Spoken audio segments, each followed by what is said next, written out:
Welcome to Zee Telugu news market watch. Stock market నిన్న నష్టాల్లో ముగిసింది. ఈరోజు కూడా మార్నింగ్ స్టార్ట్ అవ్వడమే కొంచెం క్యాప్ డౌన్తో స్టార్ట్ అయినా మార్కెట్ మాత్రం మళ్ళీ పాజిటివ్లోనే ట్రేడ్ అయిపోయింది. కొన్ని మెయిన్ షేర్లలో బయింగ్ జరగడం, దాంతోపాటు కొంచెం సెంటిమెంట్ కూడా వర్కౌట్ అయిందని ఎక్స్పర్ట్స్ అంటున్నారు. దాంతోపాటు కొంచెం పాజిటివ్ ట్రెండ్లోకి వెళ్ళిపోయింది. సెన్సెక్స్ వచ్చేసి ఒక 300 నుంచి 400 అప్ వెళ్ళిపోయింది 9:30-10 మధ్యలో. అండ్ నిఫ్టీ వచ్చేసి ఒక 60 నుంచి 70 పాయింట్లు పెరిగింది. తర్వాత కంటిన్యూగా కన్సాలిడేషన్ ఫేజ్లోకి వెళ్ళిన మార్కెట్ ప్రజెంట్ క్లోజింగ్ చూసుకుంటే సెన్సెక్స్ వచ్చేసి 317 పాయింట్లు పెరిగి 77,606 దగ్గర ఎండ్ అయిపోయింది. అండ్ నిఫ్టీ 105 పాయింట్లు పెరిగి 23,591 దగ్గర క్లోజ్ అయిపోయింది. బ్యాంక్ నిఫ్టీ వచ్చేసి 366 పాయింట్లు పెరిగి 51,575 దగ్గర క్లోజ్ అయిపోయింది. And mid cap and small cap రెండు కూడా పాజిటివ్లోనే ఉన్నాయి. అండ్ నిఫ్టీ అండ్ సెన్సెక్స్ రెండు కూడా 0.5% అయితే ఇంక్రీజ్ అయినాయి. మార్కెట్లు అసలు స్ట్రాంగ్ ఉన్నాయా, స్ట్రెంగ్త్ ఉందా మార్కెట్లో, ఇన్వెస్టర్ల యొక్క సెంటిమెంట్ అయితే మార్కెట్ పైన ఉందా? మనతో మాట్లాడడానికి స్టాక్ మార్కెట్ అనలిస్ట్ శ్రీరామచంద్రమూర్తి గారు ఉన్నారు. Sir good evening. అండి సార్, ఓవరాల్గా మార్కెట్ ఈరోజు చూశారు అంటే అంత స్ట్రెంగ్త్ కనిపించిందా? అంటే మార్కెట్ నిన్న నెగిటివ్లో క్లోజ్ అయిపోయింది, ఈరోజు అయితే వీక్లీ ఎక్స్పైరీ అనుకుంటా. ఓవరాల్గా మార్కెట్ ఎలా ఉండేది సార్, ఏమనిపించింది మీకు? మార్కెట్ అయితే పాజిటివ్ గానే ఉందండి. అంటే విపరీతమైన పాజిటివ్ అంటే ఆల్రెడీ బాగా పెరిగింది కాబట్టి ఇక్కడిక్కడ సస్టైన్ అయినా చాలు అనమాట. ఎందుకంటే 3-4 days లో బాగా హై అయింది కాబట్టి కొంత ప్రాఫిట్ బుకింగ్ జరుగుతుంది. సో ఇవాళ ఆల్రెడీ మార్చి ఎక్స్పైరీ ఉంది. సో టోటల్ మార్చ్ కాంట్రాక్ట్స్ అన్ని ఎక్స్పైరీ అవుతాయి కాబట్టి సో ఇవాళ డల్ గా ఉంది. మళ్ళీ రేపటి నుంచి న్యూ కాంట్రాక్ట్ స్టార్ట్ అవుతుంది. సో ఏప్రిల్ సిరీస్ అంతా కూడా కంపెనీస్ అన్ని ఇయర్లీ పర్ఫార్మెన్స్ చూపిస్తాయి. ఈసారి ఇండియన్ కార్పొరేట్స్ పాజిటివ్ ఎక్స్పెక్టేషన్స్ బాగా వచ్చే అవకాశాలు ఉన్నాయి. మార్కెట్ లో ఈరోజు ఒక అంటే సెక్టార్స్ వైజ్ కూడా చూసుకుంటే ఒక ఆటో అండ్ ట్రంప్ ఎఫెక్ట్ అని ఆటో ఒక effect and PSU banks and మిగతా మ్యాక్సిమం అన్నీ కూడా pharma, auto, pharma, PSU banks తప్ప అన్నీ కూడా పాజిటివ్లోనే ట్రేడ్ అయిపోయినాయి. అవునండి. ప్లస్ ఇంకోటి సార్, మనకు మ్యాక్సిమం రేపు ఒకటే రోజు అనుకుంటా ట్రేడింగ్ సెషన్ డే, తర్వాత 3 days హాలిడేస్. అంటే ఎక్స్పెక్టేషన్స్ రేపు ఎలా ఉంటాయి, నెక్స్ట్ ఎలా ఉంటుంది? ఎక్స్పెక్టేషన్ కొంచెం రేంజ్ లోనే ఉంటుంది సార్, పాజిటివ్ గా ఉంటుంది. కన్సల్టేషన్ అనమాట, ఒక 200 పాయింట్స్ ప్లస్ మైనస్ ఆ రేంజ్ లో ఉంటాయి. ఏదైనా ఇప్పుడు నెక్స్ట్ కాంట్రాక్ట్ నెక్స్ట్ బ్రేక్అవుట్ అంటే 23,800 బ్రేక్ అబోవ్ అయితే ఇంకా పాజిటివ్ సస్టైన్ అవుతాయి. 24,000 కనుక వచ్చిందంటే ఇంకా మేజర్ గా మనం టెన్షన్ ఊపిరి పీల్చుకోవచ్చు అనమాట. అన్ని ఇక పాజిటివ్ వచ్చేస్తాయి. ఓకే, సో అది బాగానే ఉంటుంది. ఆల్రెడీ బ్యాంక్ నిఫ్టీ 51,000 అబోవ్ ఉంది కాబట్టి అది ఆల్రెడీ బ్యాంకింగ్ స్టాక్స్ అన్ని కూడా సస్టైన్ అవుతున్నాయి. అలాగే ఇండెక్స్ 23,700, 800 ఉంటే బాగానే ఉంటుంది. సో ఇప్పుడు ప్రెసెంట్ ఉన్న ఇండెక్స్ పర్వాలేదు అనమాట. కొంచెం స్టాక్స్ అన్ని కూడా ఇప్పుడిప్పుడే స్ట్రాంగ్ అవుతుంటాయి. ఇక్కడ కనుక ఇది సెన్సెక్స్ నిఫ్టీ కానీ సెన్సెక్స్ కానీ 100-150 పాయింట్స్ అటు ఇటు ఉన్నా కానీ స్టాక్స్ లో స్ట్రెంగ్త్ వచ్చేస్తాం కాబట్టి మిడ్ క్యాప్ ర్యాలీ స్టార్ట్ అవుతుంది. ఓకే సార్, ఇప్పుడు నిఫ్టీ చూసుకుంటే 23,500 ఇంచుమించు దగ్గర ఉంది సార్. నెక్స్ట్ లెవెల్స్ ఎలా ఉంటాయి, రెసిస్టెంట్ అండ్ సపోర్ట్ ఏముంటాయి? సపోర్ట్ 23,300 మేజర్ సపోర్ట్స్ అండి. 300-250 అనేది మేజర్ సపోర్ట్స్. అలాగే రెసిస్టెన్స్ తీసుకుంటే 23,700 నుంచి 900 మధ్యలో 750 ఆ రేంజ్ లో ఒక రెసిస్టెన్స్ ఉంటుంది. అది దాటితే 900. సో ఈ రెండు రెసిస్టెన్స్ ఉంటాయి సార్. బ్యాంక్ నిఫ్టీ ట్రేడింగ్ ఎలా ఉంటుంది? బ్యాంక్ నిఫ్టీ అయితే ఇప్పుడు 52,000 అబోవ్ పైకి వెళ్తే ఇంకా స్ట్రాంగ్ బుల్లిష్ అనమాట. ప్రెసెంట్ 51,000 మేజర్ సపోర్ట్, ఆ తర్వాత 51,500 సపోర్ట్ ఉంది. 51,500 అబోవ్ అయితే అలా 800 దాకా మేజర్ నెక్స్ట్ లెవెల్ వస్తుంది సార్. ఇప్పుడు కొంచెం చెప్పండి సార్. అదే 52 బ్రేక్ ఏంటంటే ఇంకా బాగుంటుంది. అండ్ ఫస్ట్ బ్యాంక్ నిఫ్టీ ఈసారి లీడ్ అవుతుంది సెక్టర్స్ లో.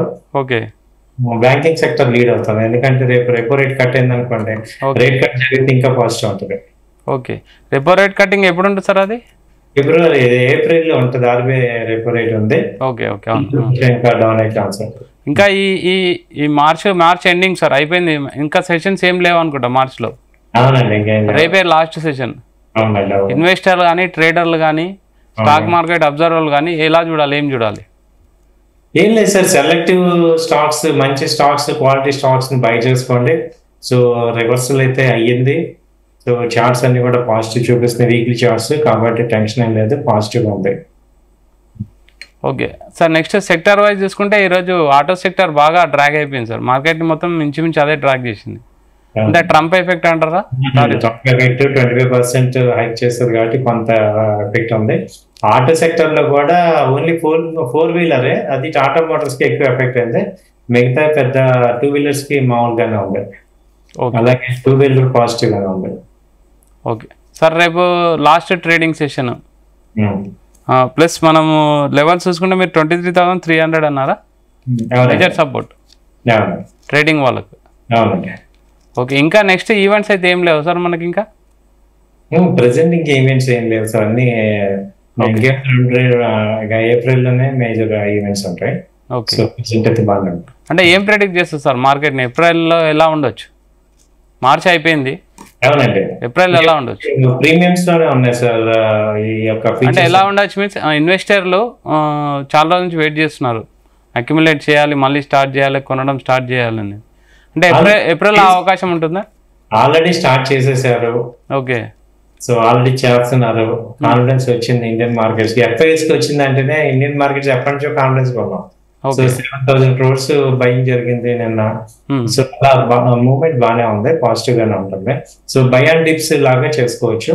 అంటే కంప్లీట్ ఇవే అవ్వకుండా మార్కెట్ లో మీరు కొంత ఒక 50% స్టాక్స్ బయింగ్ చేసుకోవచ్చు, అక్యుములేషన్ అది. ఓకే సార్, ఇప్పుడు యుఎస్ మార్కెట్ కూడా కొంచెం వీక్ గానే ఉంది, అయినా మన మార్కెట్లు కూడా కొంచెం పాజిటివ్ ట్రేడ్ అవుతున్నాయి. కారణం ఏంటంటారు? మంది అండర్ వాల్యూ అయిపోయింది సార్, కాబట్టి వెరీ అట్రాక్టివ్ ఉంది.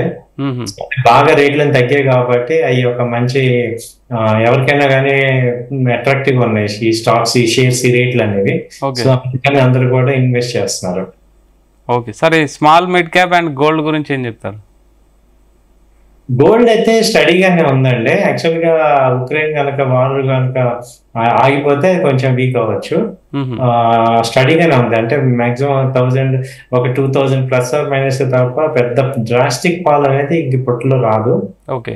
సిల్వర్ కూడా పాజిటివ్ గానే ఉంది. తర్వాత మన మిడ్ క్యాప్ ర్యాలీ స్టార్ట్ అయింది యాక్చువల్ గా. సో మార్కెట్స్ బాగా స్టెబిలైజ్ అయితే అప్పుడు గోల్డ్ తగ్గుతుంది.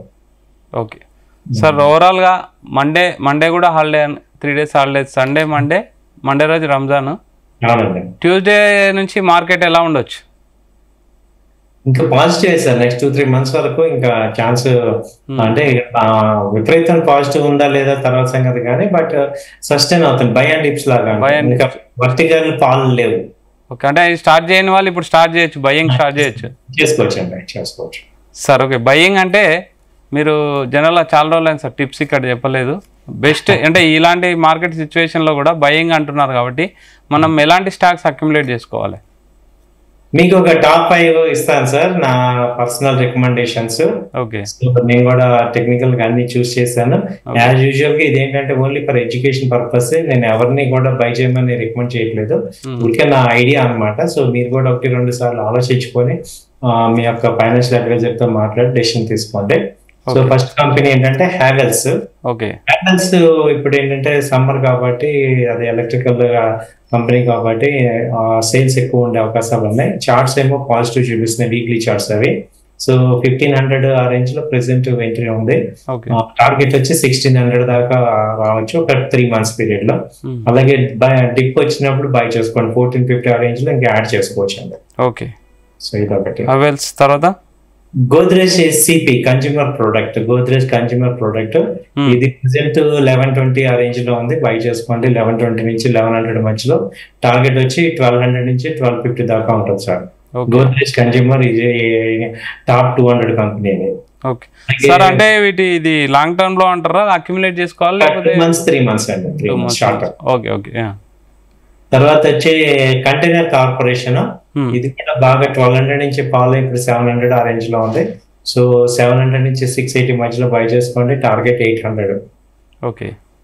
తర్వాత వచ్చి వలట్రా, ఇది 4 వీలర్ అనమాట వలట్రా.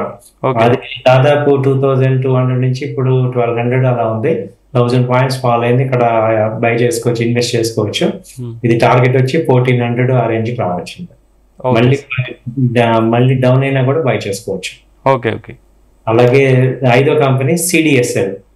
సిడిఎస్ఎల్ మనకు తెలిసిందే, అది 1180 ఆ రేంజ్ లో ఉంది. సో టార్గెట్ వచ్చి 1300 ఆ రేంజ్ దాకా ఉంటుంది. ఈవెన్ 1140 అలా వచ్చినా కూడా మళ్ళీ యాడ్ చేసుకోండి. సో ఈ 5 కంపెనీస్ నేను వీక్లీ చార్ట్స్ అవి చాలా బాగున్నాయి. సో మీరు కూడా 1-2 సార్లు ఆలోచించుకొని డెసిషన్ తీసుకోండి సార్. ఫైనల్గా సింగిల్ వర్డ్లో ఇన్వెస్టర్లకు ఏం చెప్తారు? ఇన్ని ఎంటర్ వాళ్ళు సార్, బయింగ్ చేసుకోండి. ఫ్రెష్ గా బాగా స్టాక్స్ తగ్గాయి, చాలా మంది లాస్ అయి ఉన్నారు. మీకు ఏంటంటే రీఇన్వెస్ట్ చేసుకోవడానికి ఇది ఒక అవకాశం. సో ఏదైనా ప్రీ అమౌంట్స్ ఉంటే రీఇన్వెస్ట్ చేసుకోండి, ఒక లాంగర్ పీరియడ్ అనేది ప్లాన్ చేసుకోవచ్చు. Okay, thank you very much sir. So market అయితే మళ్ళీ పాజిటివ్ ట్రెండ్లోకి వచ్చేసింది. ఇప్పుడు బై చేసుకోవచ్చు అని ఇన్వెస్టర్లకు సలహా ఇస్తున్నారు. Keep watching Zee Telugu news.